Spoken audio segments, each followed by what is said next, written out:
noches, señoras y señores. Bienvenidos a Tiempos Modernos. Con el triunfo del liberalismo en el siglo XIX, cada país expresó la resistencia hacia el nuevo orden de un modo particular. En España, esa contrarrevolución se llamó carlismo y adoptó características en gran parte comunes a otras sociedades europeas: religiosidad, levantamientos campesinos, reivindicación del particularismo foralista y defensa del orden precapitalista. Pero el carlismo también fue un movimiento con unos perfiles propios, que pronto derivó a posiciones bien caracterizadas y que presentó un pluralismo mayor de lo que habitualmente se le concede. Un movimiento de hondas convicciones fue la contrarrevolución carlista. El carlismo fue la forma que tomó la contrarrevolución en España a partir de 1833, aunque existían antecedentes de protestas en favor del antiguo régimen, como fueron la Guerra de los Agraviados, también conocidos como els Malcontents, en 1827, o el alzamiento de Jorge Bessieres 2 años antes. La rebelión carlista nació a raíz de la sucesión de Fernando VII, pero es obvio que lo que se sustanciaba en aquella guerra no era una cuestión dinástica, sino algo mucho más profundo: el enfrentamiento entre dos concepciones del mundo. Una gran parte de los españoles veía en el liberalismo una amenaza contra todo lo que conocían. A fin de cuentas, el liberalismo era lo que los franceses habían venido a traer en 1808 y contra lo que habían luchado. Los campesinos y pequeños propietarios, en una sociedad eminentemente rural, constituían una mayoría social natural y eran defensores del antiguo régimen. En un sentido más amplio, se trataba del enfrentamiento entre la modernidad y la tradición, que implicaba también una pugna entre la religión y la irreligiosidad, o entre el mundo rural y el mundo urbano. El tradicionalismo que tomó forma en el carlismo tuvo la voluntad de representar la esencia histórica de España al señalar al catolicismo como el elemento constitutivo de la patria española, tal y como venía siendo desde el Tercer Concilio de Toledo en el 589, en que la monarquía y el catolicismo quedaron fundidos en una misma cosa. España, para el carlismo, se halla en una profunda crisis debido precisamente al impacto de las ideas ilustradas, que ha desfigurado la naturaleza de la monarquía y la sociedad españolas. El carlismo tendrá especial impacto durante el siglo XIX en las provincias vascongadas, en Navarra, en Cataluña y la zona del Maestrazgo. En esas áreas en donde se superpone una profunda religiosidad a un arraigado sentido de la propia identidad local, será donde el carlismo presente una mayor implantación durante los 3 conflictos bélicos que se libraron entre 1833 y 1876. En la Tercera Guerra Carlista, en el embrión de Estado que levantaron los rebeldes, se publicaban las decisiones administrativas en las lenguas vernáculas. Al mismo tiempo, una facción del carlismo subrayaba ante todo la dimensión religiosa y de oposición a la nueva monarquía de Amadeo de Saboya. Tras la nueva derrota del carlismo en 1876, una dura crisis se abatió sobre el carlismo.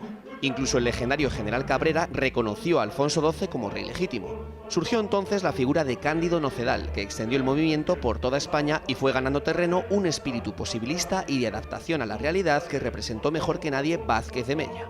El carlismo mantenía sus principios, pero aceptaba pelear en el orden liberal capitalista al no haber otro remedio, al tiempo que ya no aspiraba a restaurar el antiguo régimen. Esta deriva produjo una reacción acaudillada por Ramón Nocedal, que fundó el Partido Católico Nacional en 1888, convertido en un partido integrista que rechazaba el reconocimiento de Carlos VII como rey legítimo. Además, se produjeron algunas intentonas levantiscas en 1899 y 1900, y a comienzos de siglo se fundó la milicia carlista conocida como Requeté, que unas décadas más tarde adquiriría gran importancia en el marco de la Guerra Civil de 1936. Pues muy buenas noches, don Rafael Núñez Huesca. Tenemos hoy a don Rafael para hablarnos de este asunto. Muy buenas noches, Fernando. Y este asunto, que empecemos diciendo, bueno, pues el carlismo es la forma que toma la contrarrevolución en España, con sus perfiles propios, muy hispanos, y uno de esos perfiles y una de esas características es precisamente su duración. Su duración que, desde luego, alguien podría decir incluso que llega hasta nuestros días. No sí. Es la fórmula del carlismo, no es la fórmula de la boina roja y la cruz de San Andrés, pero sí desde un punto de vista sociológico, ideológico, casi antropológico, el carlismo sobrevive a la última guerra carlista y sobrevive a la única guerra que ganó, que es la de 1936-1939, pero que sin embargo obtuvo el mismo resultado que en las 3 anteriores, es decir, nada. El carlismo es el movimiento contrarrevolucionario español, con sus características propias, con el foralismo, con la religiosidad fervorosa casi siempre, pero bajo mi punto de vista la gran diferencia con respecto a otros movimientos contrarrevolucionarios europeos es que dura un siglo y medio. Sí. Bueno, obtuvo, hay que decir que el carlismo, una parte de su ideario, aquel que era común a las otras fuerzas que participaron en el alzamiento, sí logró imponerlo, y decir, por ejemplo, la religiosidad de la España nacional. Pero es verdad que la especificidad carlista, obviamente no. No, por supuesto. Eso se perdió efectivamente en ese sentido. Y en cualquier caso, alguien podría pensar que el carlismo, su reivindicación principal, pues, alguien podría pensar erróneamente, sería implantar un régimen monárquico fiel al heredero legítimo que ellos reivindican. Y en absoluto eso es así. Todo el mundo sabe que empieza a gobernar Franco desde 1969 al 75, de manera que su principal reivindicación tampoco se ve colmada. Y las otras, en realidad, se ven respondidas no en tanto que reivindicaciones carlistas, sino en tanto que reivindicaciones nacionalcatólicas, de falangistas, del ejército, pero sospecho que al carlismo no se le concedió por ser una reivindicación del carlismo, sino porque estaba implementada en las otras fuerzas. Lo que pasa es que las otras seguramente dirían lo mismo, dirían que tampoco ellas... Pues es probable. Con toda probabilidad. Pero bueno, la tesis fundamental del carlismo, en definitiva, es que España es católica y el alejamiento del catolicismo deshispaniza España.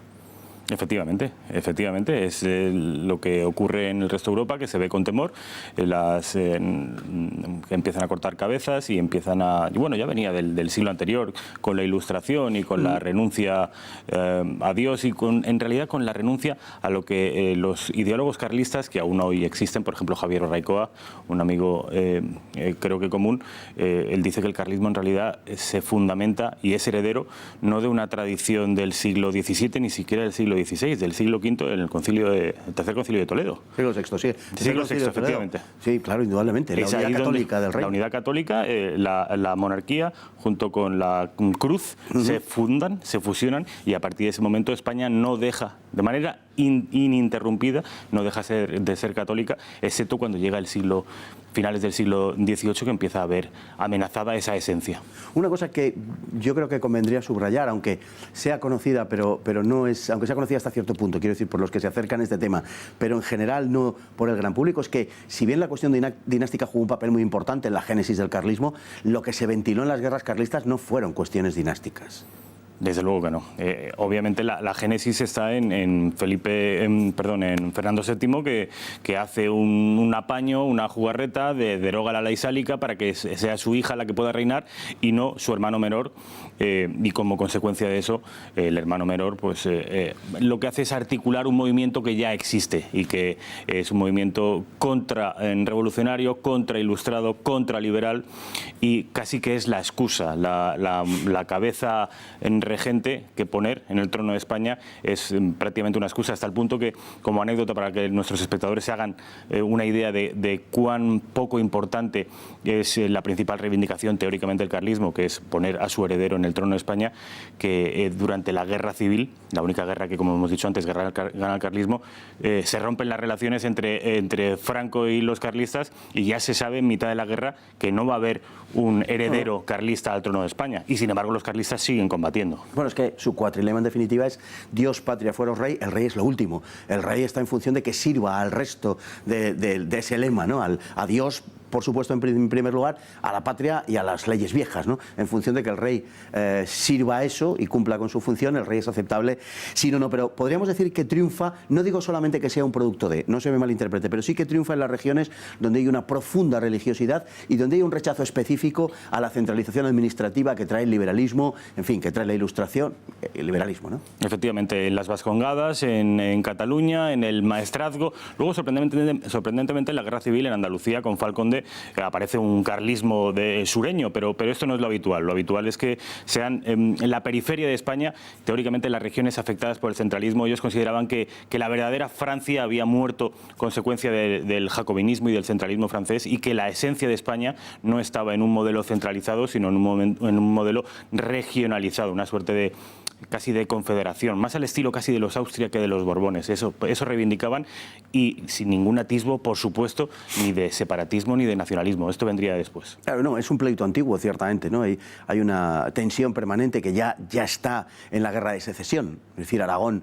apoya al candidato austracista, mientras que Castilla apoya a Francia, y Castilla sí que proyecta esa idea de centralidad, o adopta esa idea de centralidad de origen francés, de inspiración francesa, pero las regiones que posteriormente luego serán carlistas, algunas de ellas, sin duda ninguna, caso de Cataluña de forma muy singular, son regiones que apoyan al candidato ostracista, ¿no? O sea, que es una vieja herencia. Es una vieja reivindicación, exacto, pero a mí me interesa poner el acento sobre que esa reivindicación solo se transforma en separatismo después, y no en todos los lugares donde el carlismo tenía predicamento, después de la última guerra carlista, que ni siquiera se transforma en separatismo, actúa de una suerte de regionalismo, de folclorismo cultural.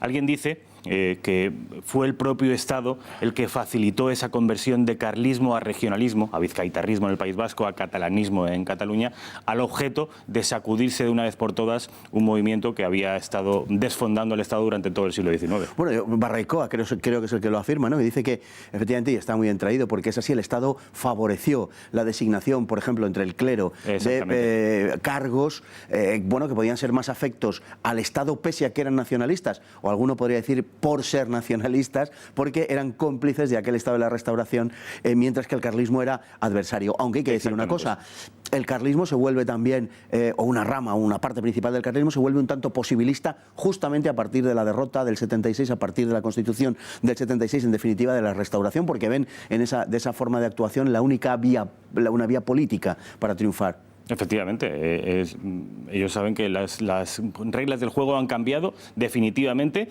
que han cambiado en todo el mundo y han cambiado en España, y la única manera de conseguir rascar algo, perdónenme la expresión, es aceptar esas reglas del juego y luego ya veríamos.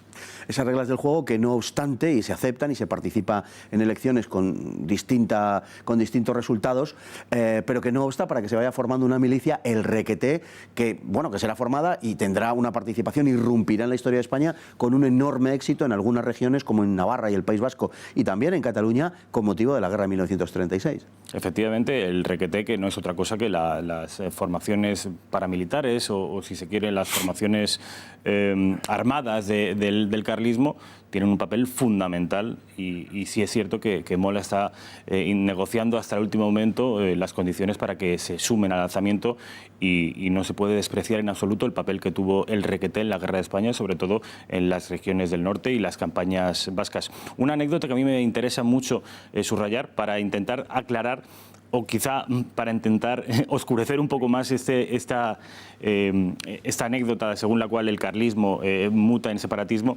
Los carlistas, durante la toma de Vizcaya, se ponen a defender el árbol de Guernica de unas milicias falangistas que amenazaban, por creerlo un fetiche del nacionalismo, amenazaban con derribarlo, con talarlo. Y fueron los carlistas los que lo defienden. Bueno, y decía don Ignacio Prieto que no había animal más peligroso que un carlista recién comulgado. En fin, lo aprendieron seguramente ellos en sus carnes. Pues muy buenas noches, don Rafael Núñez Huesca. Buenas noches, y Fernando. muy buenas noches también a todos ustedes. Muchas gracias por estar ahí y hasta mañana, si Dios quiere.